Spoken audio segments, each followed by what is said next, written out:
Hello, আসসালামু আলাইকুম viewers. আশা করি সকলেই ভালো আছেন।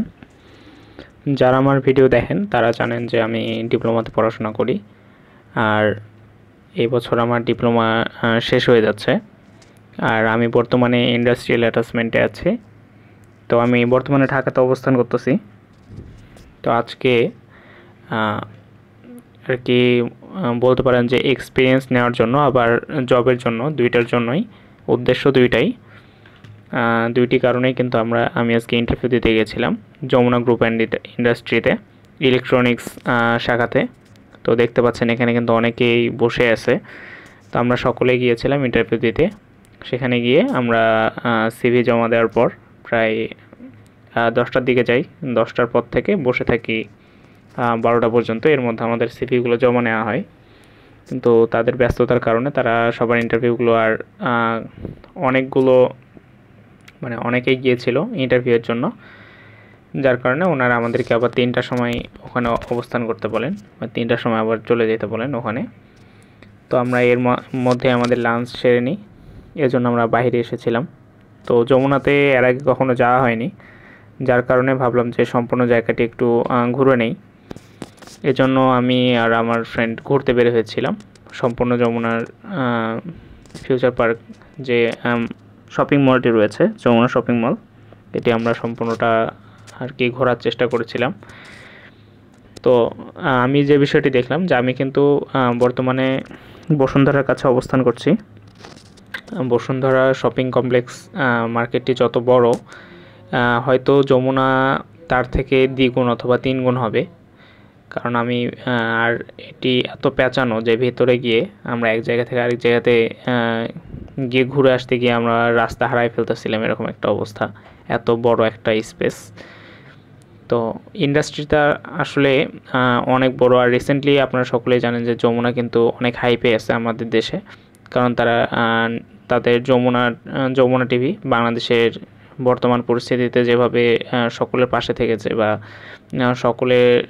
সকল পরিস্থিতিকে যেভাবে কোনো ধরনের লুকোচুরি না করে সামনে নিয়ে এসেছে, যার কারণে যমুনা টিভি কিন্তু মানুষের সামনে অনেক ভালো একটা পজিশনে আছে। তো আমরা মূলত আজকে আমার ইন্টারভিউ দিতে যাওয়ার উদ্দেশ্য এটা ছিল যে এখানে ঘুরবো এবং যতটুকু সম্ভব এক্সপিরিয়েন্স গ্যাদার করব। এখানে দেখতে পাচ্ছেন ভাইয়াটা আর কি পুতুলকে কাপড় পরাচ্ছিল। তো আমাদের এখানে মূলত এক্সপিরিয়েন্স গ্যাদার করাটাই কিন্তু মেইন একটা উদ্দেশ্য ছিল। আর আপনারা দেখতেই পাচ্ছেন যে জায়গাটি যমুনা ফিউচার পার্ক সম্পূর্ণ শপিং কমপ্লেক্সটা এত বড় একটা স্পেস, যেটা বলার মতো না। আমি যেহেতু বাংলাদেশে বসুন্ধরা এবং যমুনা দুইটাই অনেক বড় একটা ইন্ডাস্ট্রি, তো এই জন্য আমি বসুন্ধরার সাথে যমুনার তুলনা করলাম, কারণ দুইটাই কিন্তু নামকরা প্রতিষ্ঠান।